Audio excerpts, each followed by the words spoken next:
Best part of the morning, best part of our morning. Happy Saturday, everyone. Thanks for joining us here on our KXAN Journey to Paris Olympic Live. I'm Jala Washington, heading to Paris this summer to cover the games. Bonjour, mes amis. Je m'appelle Rich Segal. Oh, he's trying to outshine me. He's not going to Paris, but his French is already... Paris, Texas. Yeah, Paris, Texas, as he likes to say. Your French is better than mine. I need to start taking some notes. I took French in college. You did? Yeah. You're like an onion, so many layers, and I'm just finding out more and more about you as time goes on. Well, there's a whole documentary they could do on the layers that you peel off of me. He's the real star here, but we love sitting down with y'all every weekend, every Saturday. For those who might be new here, we really just talk about the journey to Paris and the local athletes who are, working to compete at the games this summer. There are some who have qualified, some who are still working really hard to qualify. And this week I want to talk to y'all about Houston breakdancer. His name, B-Boy Jeffro. We'll talk more about his story after I show you the full recap. I'll give you more of the behind the scenes, but let's take a look. When the music hits, you just do what you feel. That is how breakdancing works. The freestyling, the footwork, the spins, is truly a combination of artistry and athleticism. The DJ throws whatever song they want to throw out. It's your job to perform to it. The 5 categories the judges are judging us off of are musicality, originality, technique, execution, vocabulary. For Houston, Texas's very own Breaker boy, Jeffro. It just comes natural. My style is a vibe of explosions. It captures people, and you're able to just go with it, even if you don't understand it. Oh, I like this energy. The sport has taken Jeffro all around the world the past 17 years. It's a language, a universal language that everybody speaks. He started breaking in middle school when his school actually offered it as an elective. But never in a million years did he think he'd be doing it full time, trying to dance his way to a top spot as the sport makes its Olympic debut in Paris this summer. A unique sport that really doesn't have many barriers to anyone who wants to get involved. It doesn't cost anything. I don't need a racket. I don't need a certain type of shoes. I could literally just go out here and just dance right now. Jeffro trains here at a gym called Break Free, founded and owned by a well-respected longtime breaker, Moy Rivas. Growing up in the early 90s and mid-90s, trying to find somewhere to dance, we couldn't do it. We get kicked out because people thought that it was street-related or was gang-related. That's why he opened the gym and has been mentoring kids ever since. Rivas sought out Jeffro about 7 years ago when he saw his evolving talent at events. Then he helped him get a deal with Monster Energy and ultimately helped elevate Jeffro's name. He's one of the very few dancers that can dance 100 miles per hour and still connect with the music. He makes it look so easy. He said he can dance anything. Anything? Anything? Yeah. Jeffro is trusting who he is will shine through and that he'll get to represent Team USA. It took a while, but I realized I actually belong here. On the journey to Paris, I'm Jala Washington. All right, shoes are coming off because we're going to do a breakdancing lesson. Totally kidding. Rich's face. He literally, I just physically heard his heart stop. Okay, what would your breakdancing song be? I have to think about that. You have to think about, What are you saying, David, our director, was Stars on the Water? Would be a good Stars on the Water by Jimmy Buffett. So here's the thing. With breakdancing, you just never know what the DJ is going to throw out, as you heard B-Boy Jeffro out of Houston say. So you got to be prepared for anything, which is why at the end of that story there, you saw me playing a random song for him, and he delivered. So maybe when I see him in Paris, we'll ask him if he can dance to Stars on the Water. Can you imagine from the Eiffel Tower dancing to Jimmy Buffett, Stars on the Water? Anyways. What's that? I still can't get over you really thinking we were about to do a breakdancing lesson. I'm sure that I could have handled it just very nicely in less than 5 steps. Can we get a preview of your moves? Maybe? No. No, not today? No. For a later time? I have to head over to McCombs Field, so I need to stay healthy. Hilarious. We are certainly rooting for him. They actually have a couple more Olympic qualifying events, so they should know by June who is going to qualify. What's interesting, though, they're going to be Team USA, but they're all competing against each other. They're not like like their scores don't amount to a team final score that that other countries are competing against. It literally is each individual score, every man for himself. So it's going to be interesting to see how that plays out on the world stage this year. Oh, sure will. And also, he was telling me, if you were curious, we were watching the story earlier, you were like, oh my gosh, spinning on the head and doing all of that. He limits those because apparently it's a known thing in the breakdancing community. If you do too many head spins, it actually makes you more prone to bald spots. Wow. So, yeah, we don't need any of those. No. Anyways, all right. All right. Moving on, we got a lot to talk about this week just regarding some headlines. For our first headline, speaking of Texas athletes, there are 2 Austin area athletes who have officially qualified for the games. That means they are going to be there. They're going to be competing.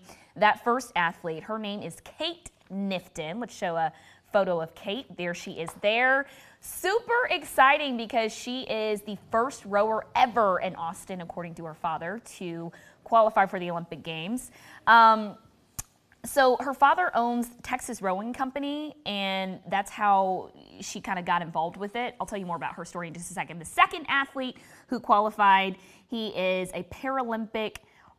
He competes in archery for the Paralympics. So he is going to be heading there. His name is Jordan White. He goes to the Hill Country Christian School. Actually, his grandmother reached out to us, giving him a shout out for him qualifying. Nice. Yeah. Okay, more on Kate Nifton, though, the rower. So she was really, really good at swimming, and her dad, begged her to get involved in rowing. And she was like, I don't want to do an outdoor sport because I sweat too much. So she was saying that she didn't want to do rowing. Okay. Eventually did it, and actually for generations and generations, they've been trying to get somebody to qualify in her family for the Olympic Games. Her father competed at trials, wasn't able to make it. I believe his father did as well. So we're actually going to set up a story with her before we head to Paris this summer, and hopefully same with Jordan as well. By the way, Jordan, according to his grandmother, was born with congenital femoral deficiency.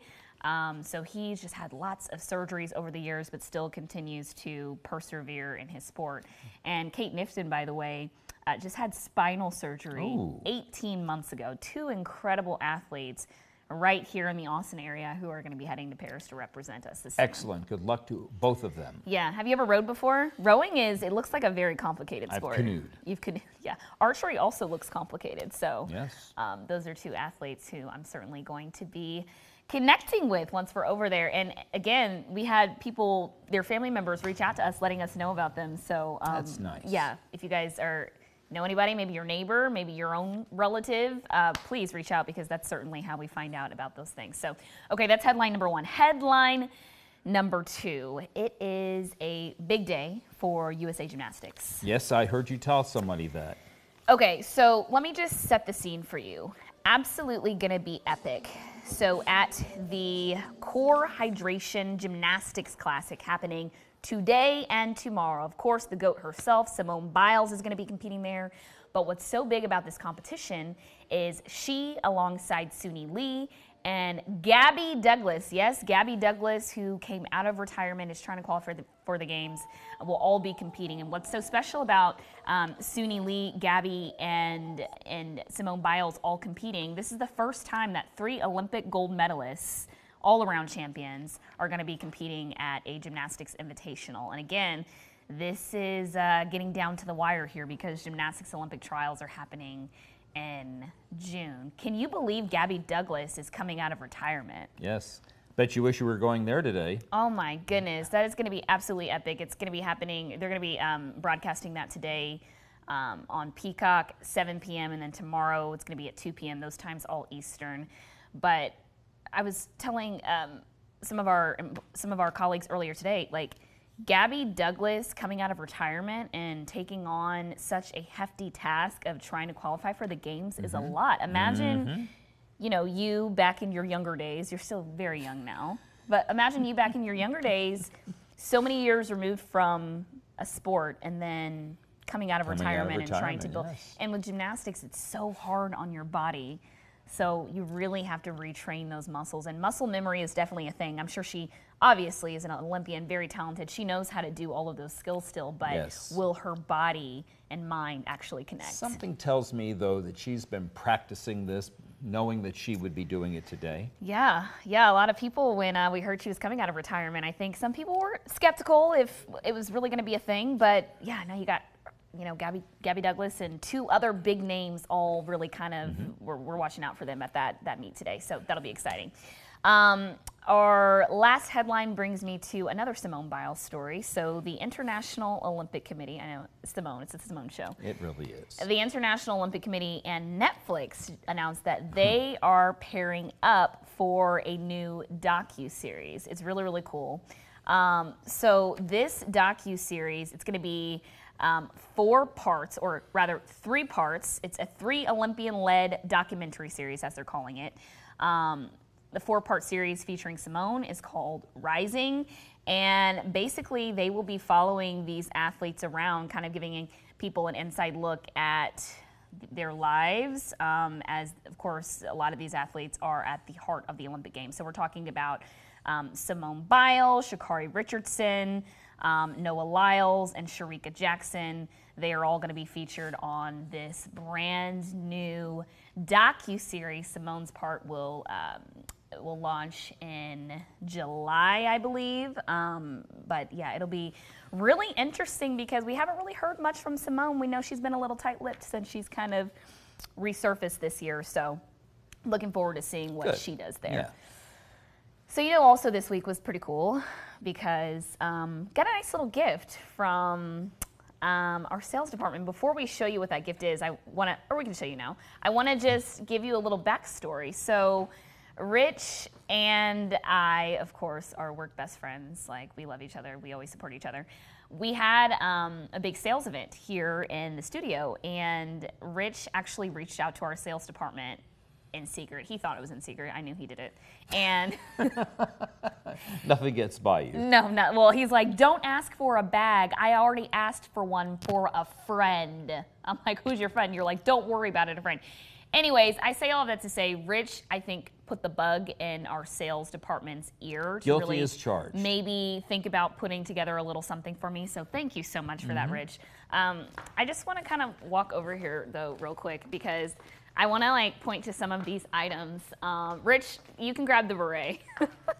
But it's this adorable little Paris 2024 bag that they gave me with, you can see these cute, adorable flags as well. Got the berets, but perhaps my favorite part, and probably Rich's favorite part too. Oh, before I get to the speaker, they gave me lots of chocolates. There was some champagne. I don't have the champagne with me today. But this eye mask, by the way, Rich, is it's a weighted eye mask. Can you guys see this? A weighted eye mask, and it is scented and smells so Ooh, I didn't know that. good. Yes, so they got this just for me, thinking What's about the scent? Smells like Lavender? lavender. Okay. Yeah. So it'll be cool to have that. But one of our favorite items, David, as he assumes. That puts out a lot of noise. Here. Okay. I mean, volume. Look at how cute this is. It is a custom speaker, KXAN speaker, with the Paris 2024 logo. Yes, it does work.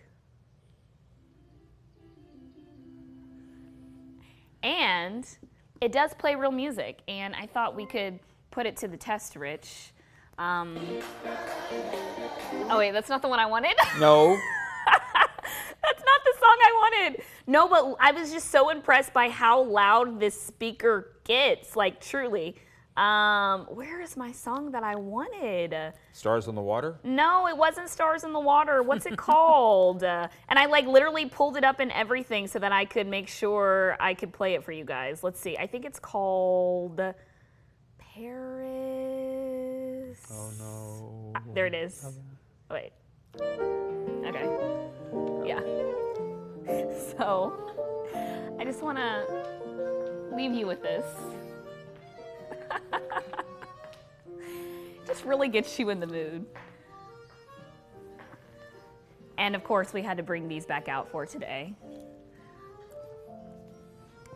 These are berets, matching berets that we have. Are we for real right now? I think we're having a good time. Matching berets, very in theme with Paris.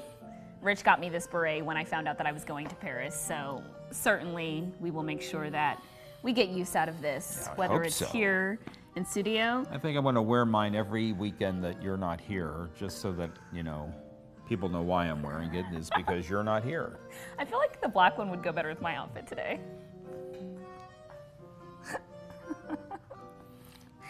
Anyways, lovely day. Love working with you, Rich. Me We are too. literally wearing berets right now. Pretty fashionable, I might add so myself. Yes. Seriously. Fashionista.